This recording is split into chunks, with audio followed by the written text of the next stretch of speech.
என்னோடய முருகருக்கு பூஜை பண்ணிவிட்டேன். எல்லோரும் பாருங்கள். பிடிச்சிருந்தா லைக் பண்ணுங்கள், ஷேர் பண்ணுங்கள், கமெண்ட் பண்ணுங்கள்.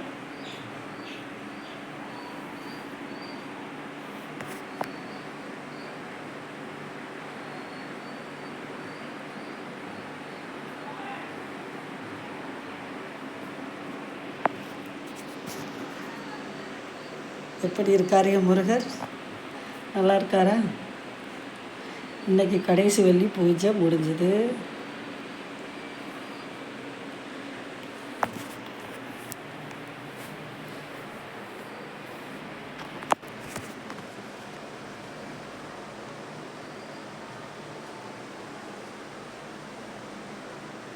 பிடிச்சிருக்கா உங்களுக்கு இந்த பூஜை அறை? நீங்களும் இதை மாதிரி வழிபடுங்க. நன்றி, வணக்கம். அடுத்த வீடியோவில் சந்திக்கிறேன்.